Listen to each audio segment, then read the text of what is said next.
Welcome to another episode of the Ella and the Moon podcast, where it's whatever fits my whimsy.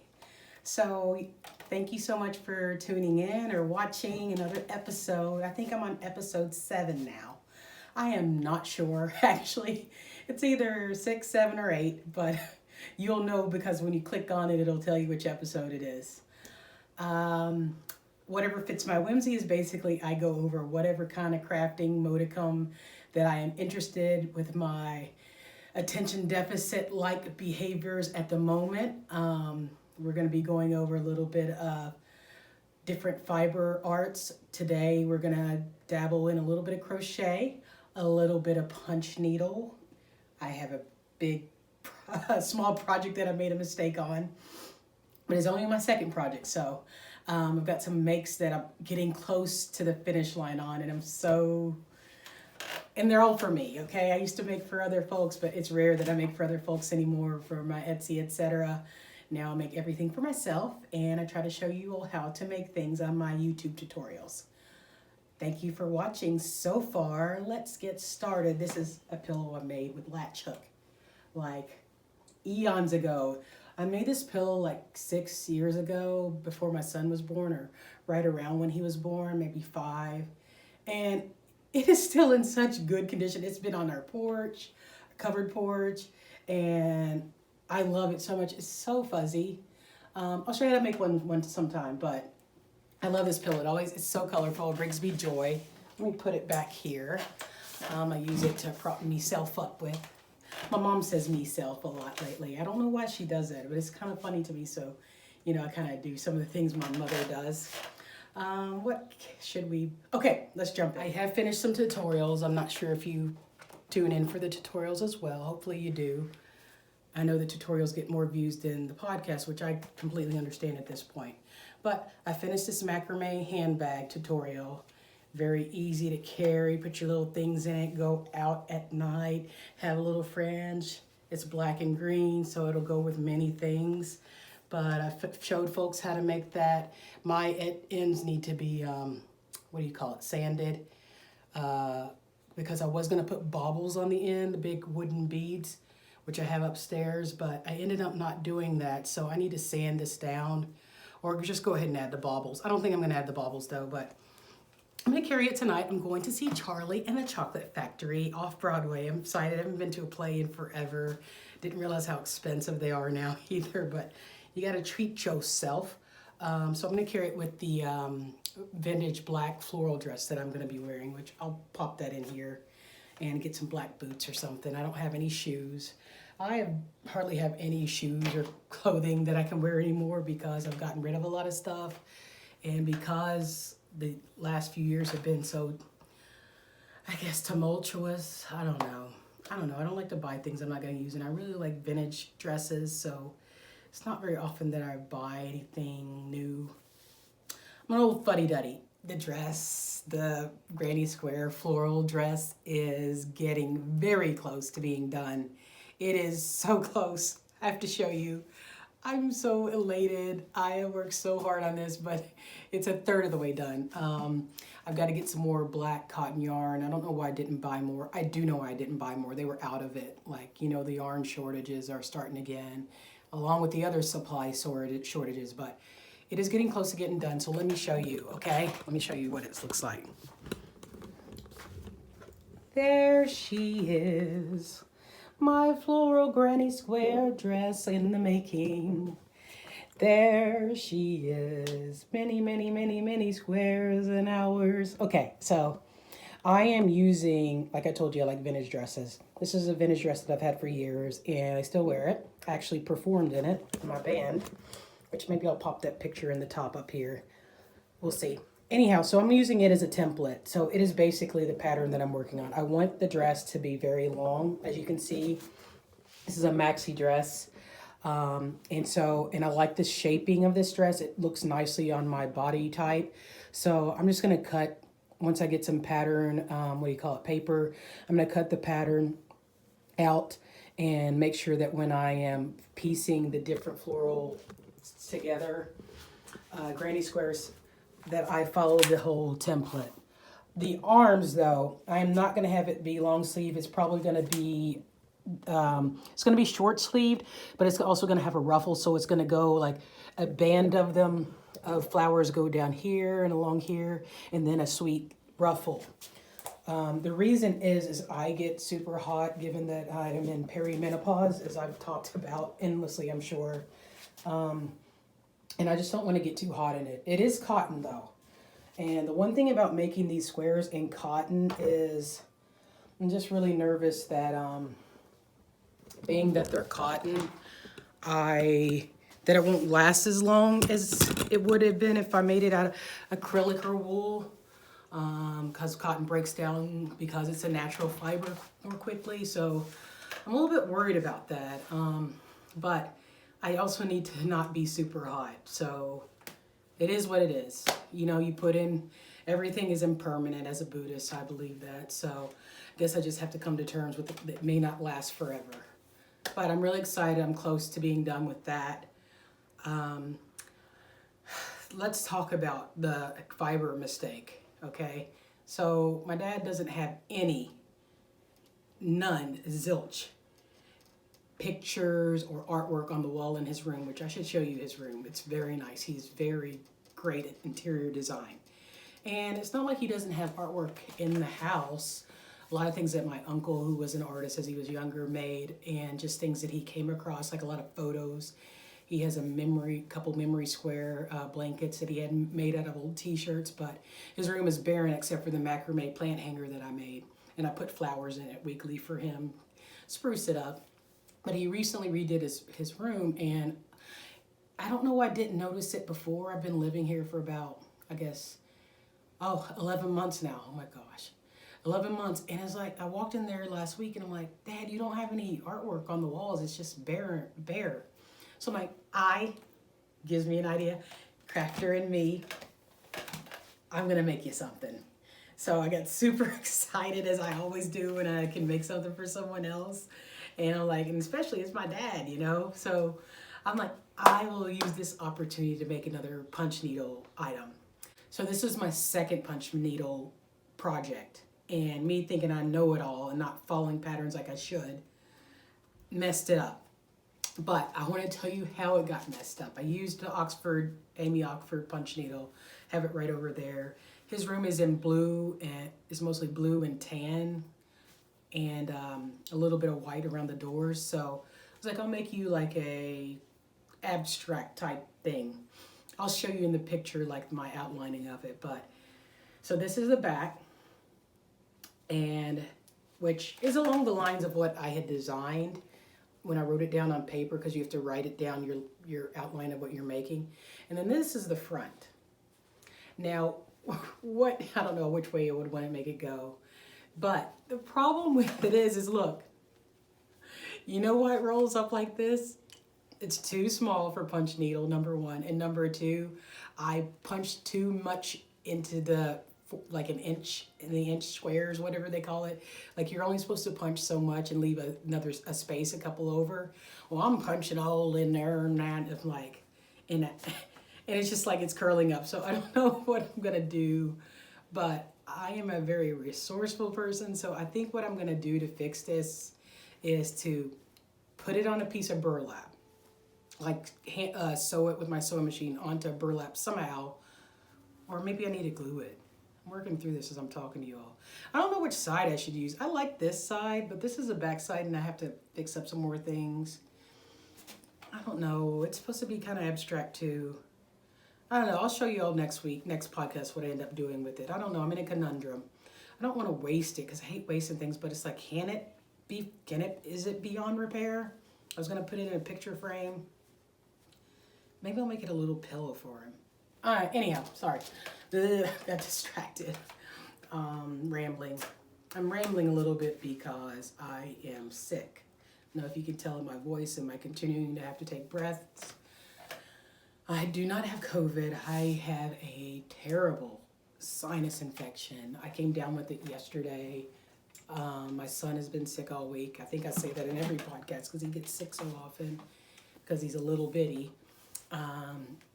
But I'm can barely breathe through my nose, but I need to start pumping these out. Like, I gotta go, I gotta get to it, I gotta pump these out. Welcome back. Well, you didn't go anywhere, but I did.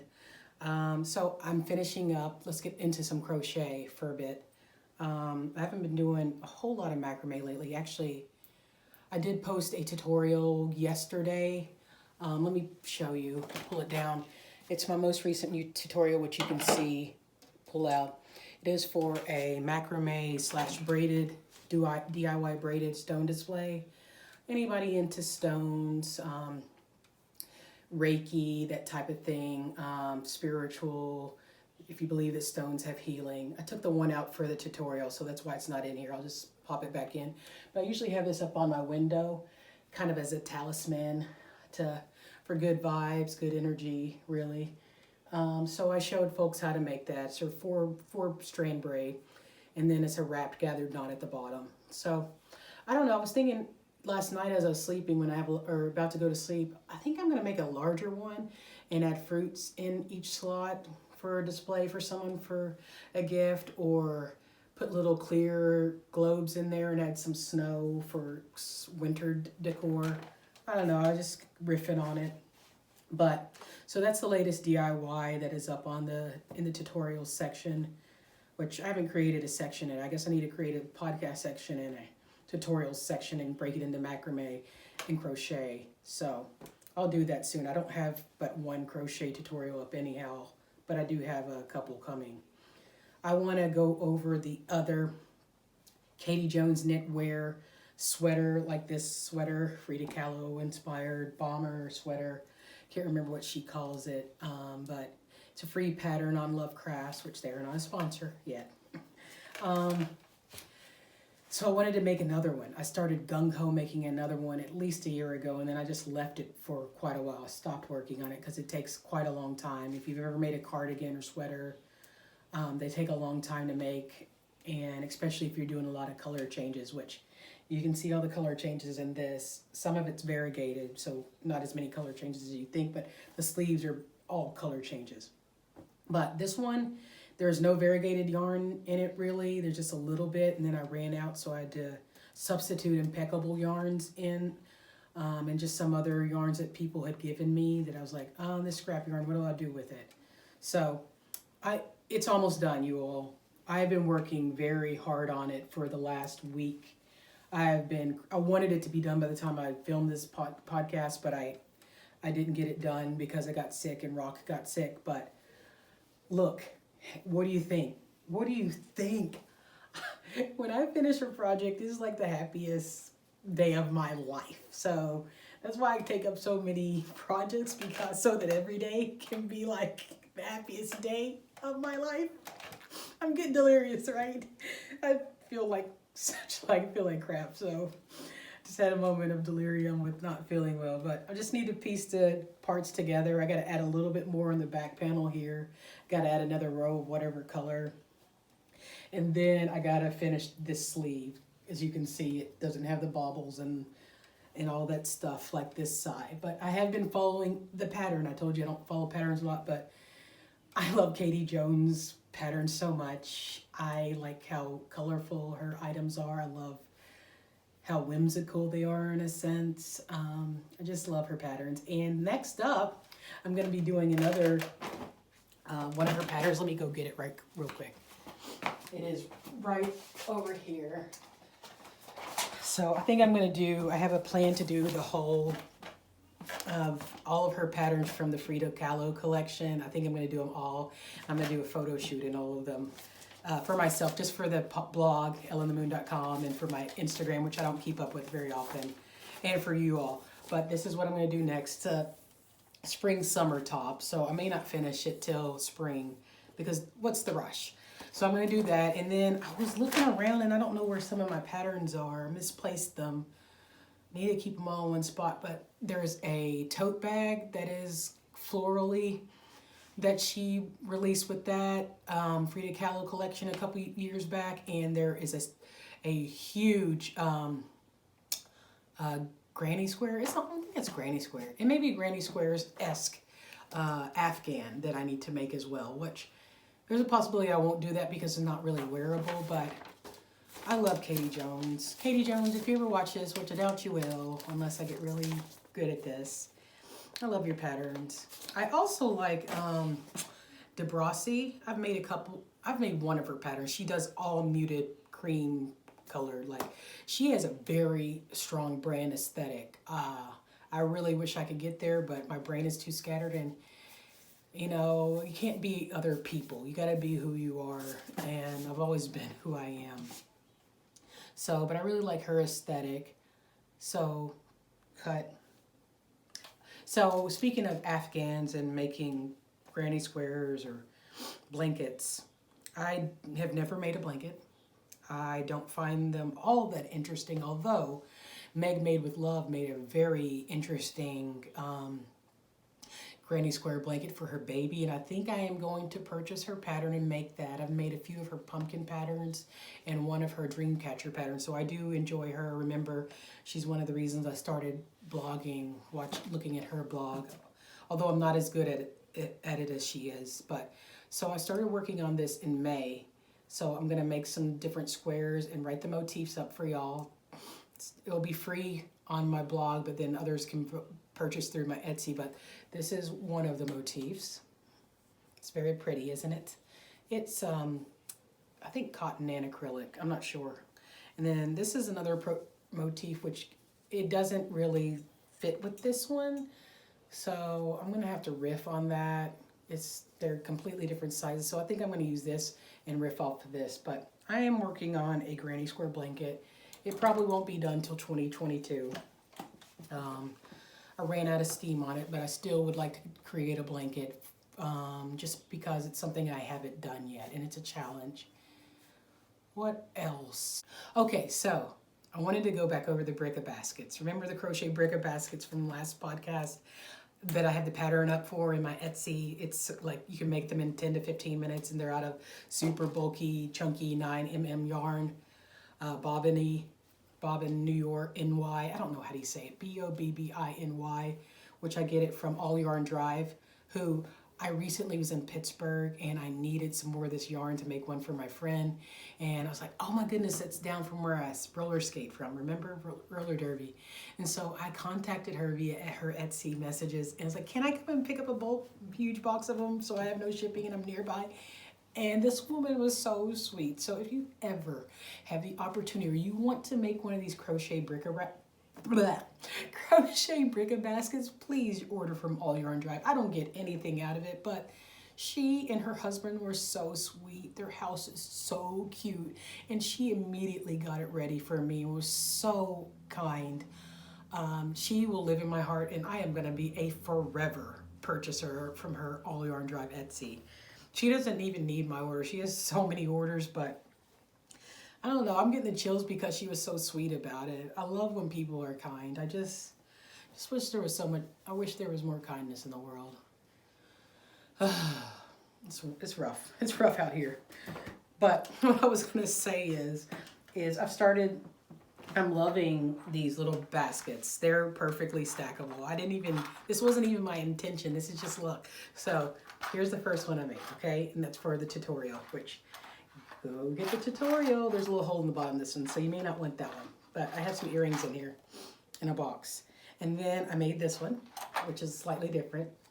And so I stacked it. And that is also in the pattern. There's two in the pattern. Then I made this one, stacking. And then I made this last one in a mustard yellow because I like mustard yellow. How about that? How about that, y'all? What do you think? You can stack them. You need to go and buy one. You need to go buy the pattern, or you can get it for free. I am so not a capitalist. That's probably why I'm broke. But look, stack them all, and then I'm about to make another one. But what I wanted to say about this is that I'm going to keep the green one and this one. The other two, I think I'm going to send off to a friend who purchased a bunch of them. She calls me an artist, which I am an artist, but no one else calls me that except for a couple other people. But I'm going to surprise her and send her some more. She wanted me to make some more, and I'm like, I'm not making things for other folks right now. I just don't feel like it. And I have to stop here because I'm not sure if I have any more charge on the camera, but I'm going to be making another one. I guess that's it for today, y'all. I feel so sick. I don't even know why I'm doing this right now, but I guess it's for another adult to talk to because my dad's been gone and my son's at school and he's nonverbal. So if I can't talk to you all, who do I get to talk to? Thank you for watching another episode of Elle and the Moon. There'll be another one next week. Thank you.